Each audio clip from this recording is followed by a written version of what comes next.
When I say Hurricane Katrina, you can relate to it, right? You remember it. The 2005 Category 5 hurricane that ripped through New Orleans and other southern states. Same goes for Hurricane Fiona, right? The costliest post-tropical storm to hit Canada that happened in 2022. I mean, the list goes on. Beryl, Sandy, all the way through the alphabet, but you related to each one because of the name. Well, over the last few years, we've had some especially intense heat waves hit both our city and many others across the province, and we often stick to calling it things like an extreme heat event or an extreme heat wave, a heat dome, or simply, hey, do you remember when it was really hot back in the summer of 2009? But what if we started applying names to our heat waves, not just to remember them, but to initiate a reaction in how we respond? Carolyn Metz is a member of the Executive Committee of Climate Proof Canada and Managing Director at the Intact Centre on Climate Adaptation at the University of Waterloo, and she joins me now. Caroline, thanks so much for taking the time. Hi, Brad. It's great to be here. Did I get that right, the reasoning behind why we could or should do this? It's all about triggering that response in a person, right? Yeah, it's about raising awareness. So the thinking is that when we give names to storms, including hurricanes, and now even with heat waves, people are more likely to have some connection to that. It's just more tangible, and it gives us as the public within our families and our networks and our neighbors and the media an easier way to talk about that event before it happens. And that's really important because with heat, it's a little bit different than flooding and wildfire. Many people don't recognize the risks to human health, to their own health, as easily as they do with impacts to other hazards. So it's really important that we get people thinking about heat, kind of the precautions that they can take. And when we name heat waves and categorize them, it just means that more people could take it seriously and then be more inclined to take some action. And you mentioned the risks that come with these temperatures. I mean, these heat waves or heat domes, whatever we'd like to call them right now, they're excessive. I mean, we remember Lytton, BC in 2021 hitting 49 degrees. We recently hit 36 here in Edmonton. Talk about the risks that come with that. Yeah, so we're seeing a lot more heat waves, more frequency. They're more intense. They're starting earlier in the season, and they're lasting longer.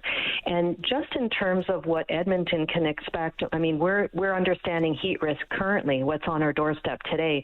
But with continued warming, we're going to continue to have more heat waves, more heat events. And what Edmonton is really looking forward to in the future is right now we have about 4 days that hit 30 degrees Celsius or higher. That's been kind of our recent past up until about 2005. But looking out to middle of the century, we're anticipating the city will have 26 days above 30 degrees Celsius. That's almost a solid month of very hot temperatures. And then our maximum temperature, summertime typical average temperature, whereas we've been relatively at about 31.5 degrees, 31 degrees, we're going to be looking at temperatures 36 degrees Celsius as kind of an average summer day. That's 5 degrees Celsius increase. And that doesn't take into account what happens in urban centers because we have additional heating from concrete, asphalt surfaces, and the fact that our communities, lack tree cover in some neighborhoods and water features that actually cool the city. So the city is at more heat risk, and that's going to continue to go forward. So we need to be thinking about what we can do to prepare for these heat events. A ranking system for heat events, Caroline, this is something that is in practice in other countries, to my understanding, right? It is, and they've seen some pretty tangible results from it. What are they seeing? What are you hearing from those results? So Spain and Greece have already started naming and categorizing heat waves. And there was a pilot study done in Seville, Spain in 2022, and they named a heat wave. It was the first named heat wave called Zoe. And then they surveyed people afterwards to understand, what were their perceptions or how did they kind of experience that naming, and did it make a difference in anything that they did as a result of that naming. And people reported that they, in fact, did engage in more heat wave safety behaviors. So they did things like they spent more time in a cool environment, or they adjusted their work hours or their leisure activities outside. They drank more water. They wore different clothes. And they also, talked with others in their family or neighbors about the risks and asked if they needed help. So that was really positive. And the other interesting thing is that the people who were interviewed said they had a positive view of what their government did, the efforts to keep people safe from heat through that naming convention. And then looking out beyond that, we've got other countries, UK and Australia, they're looking at categorization systems for heat, also California. So we're seeing some real positive global momentum for naming and categorizing that I think is going to be picked up by additional countries and jurisdictions. Are you hearing any opposition to the idea? Well, the kind of the thinking or some of the counter arguments are, naming, maybe that takes attention away from other messaging on heat.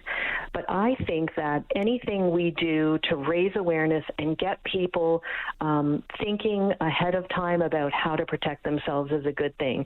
And I think this naming and categorization could be done very closely with collaboration and integration into our existing heat alert and emergency response systems. I think it could be done effectively. And I believe there are research groups, meteorological groups who could take the lead on developing a method for naming and categorizing and run a pilot study in Canada that would help us understand what our communities, how they would perceive naming and what the benefits would be. And before I let you go, how would we actually go about implementing this? Who would we need to work with? How would we roll it out? Because like a lot of us, we don't like new, right? New can annoy or frustrate people. Would this be kept fairly simple? My sense is it could be. I think naming has been, for hurricanes, we've been naming hurricanes since 1950. Many countries name tropical storms. There are other countries that name windstorms, for example, in Europe.